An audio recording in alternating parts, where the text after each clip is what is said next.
Many thanks for staying with us on BOI Weekly. I've been speaking with the MD CEO, Bank of Industry, Mr. Rashid Olaoluwa, who's been talking to us about the bank's experience in 2015 and what they are looking to do differently, better in the year 2016. Now, going on with our conversation, let's talk about the collateral issue. Based on my findings, I realized that many lending houses are beginning to move away from collateral lending. What is the bank's disposition about that going forward? The simple answer is risk assessment. If I want to lend today to UAC, I'm not going to ask for collateral. I'll lend to them clean. Yeah? There are companies in Nigeria that will lend to clean. It is a function of the perception of risk. And you know, we started this conversation by saying that SMEs are perceived to be risky. Okay, and what we're trying to do is to de-risk the SME lending process. Now, but that doesn't mean that you find a scenario whereby you can completely de-risk an SME. That's impossible. Now, I'm aware that in some jurisdictions, people always give me the example of Indonesia. Okay, and I've studied the Indonesia example. Yes, it's true that you can gather 10,000 people and give each one of them $1,000 as SME loan, and maybe 99% will pay back.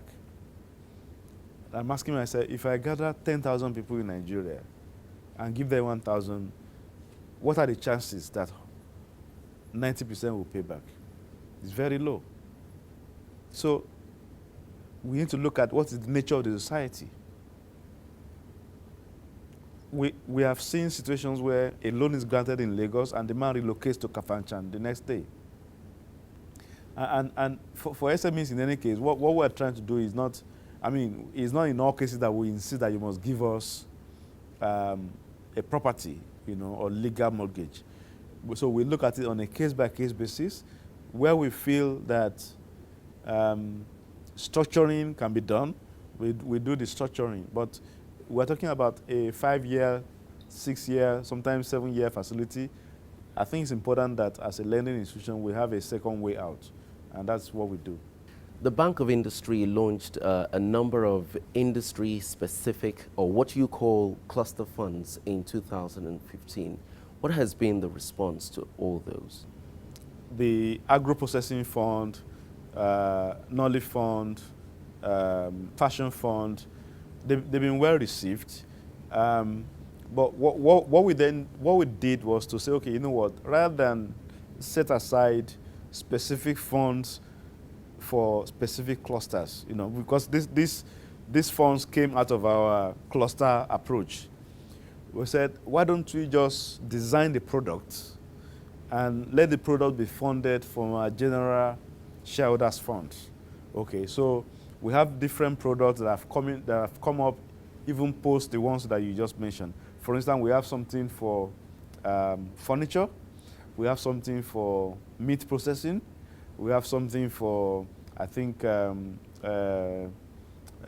grocery packaging, and so on and so forth. We actually have about 8 different products, but rather than calling them funds, we call them products now, product programs, which makes it easy for our project officers and state offices, to be able to respond quickly to loan requests. So it is these products that have really helped us to ramp up the volume of SME loans. I recall that during the fashion funds, one of the resolutions of the designers was that they would like to have a production hub, and they will be excited to have the Bank of Industry help out in that direction. What's been progress made in that direction so far? Yes, we actually received a specific proposal on that from one of the leading fashion businesses, and we are in discussion to be able to identify the best site, to locate the fashion hub, because remember that most of the specialists, according specialists, who will be working at that hub, the joiners, the machinists, those technical people, many of them are lower class people who you need to think about their own economics in terms of if you locate a fashion hub in Lekki, and most of them are probably based in Agbado Ijaye or something. So those are the things that are being worked out to know what is the best location for both the staff, the fashion designers, and the business people. A central hub that will also be not too expensive, for everybody to assemble. So that discussion is going on currently, and we hope that in 2016 we can finalize it. Now, we've been able to identify the issues with SMEs in Nigeria, which include capacity issues, capacity development issues, not being able to come up with great or bankable business plans. What would you say are your challenges with the big industries? With the large manufacturer, we don't have issues. Because these people have, finance director, chief financial officer, they have ED, marketing. I mean, they are properly set up. They have the capacity, and we usually don't have issues. If you get their financial statements, they've either been audited by KPMG, PwC, Deloitte. So, it's very easy to do financial analysis and make projections.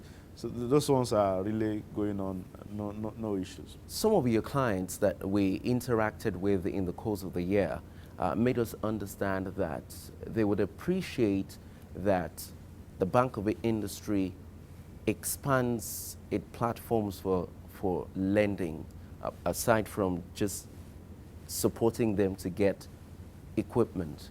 They would like you to, for instance, give them more working capital, or even fund them being able to get their own facilities as well. How do you react to this? Yeah, we actually do that on a case-by-case basis. So we provide working capital on a case-by-case basis. But what we don't do is to give you money for property, real estate, because that's not our mandate. Our mandate is, to support value addition.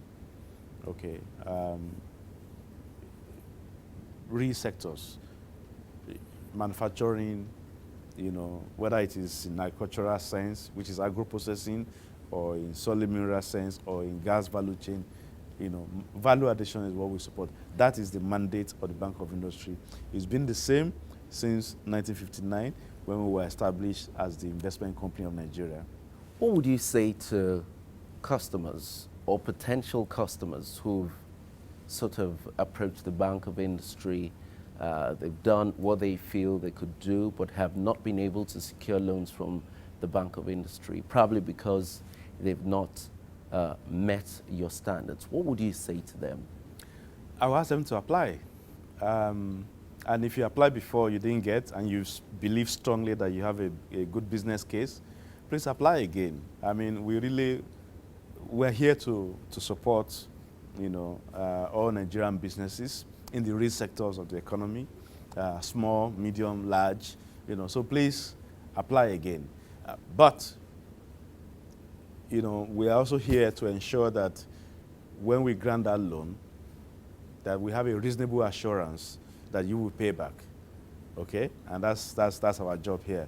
We do a proper credit appraisal to be sure we're trying to answer one question, and that question is, will you pay back the loan? And if you are very confident that you have all the elements of a good business plan, of a good business model, and you can offer us reasonable collateral, please, by all means, approach the Bank of Industry. We have a number of products, that will ensure that by the time we go through, we'll find something that will be applicable to your business. Thank you very much for coming on BOI Weekly. Thank you, Calvin. Well, that's been the show today, BOI Weekly. I've been speaking with the MD CEO Bank of Industry, Mr. Rashid Olaoluwa, who's taking us in retrospect to what the year 2015 has been for the bank, the lessons that the bank has learned, what they are planning to do differently for your sake in 2016. And he's also talked about some of the things that they are not ready to shift grounds on because of the peculiarity of the situations in Nigeria. That's the show for today. To learn more about the Bank of Industry, visit boinigeria.com. And you can also go on the Google Play Store, download the BOI SME loan app, and you can process your loans there as well. I'm Kayode Alayande. Many thanks for watching, and bye now.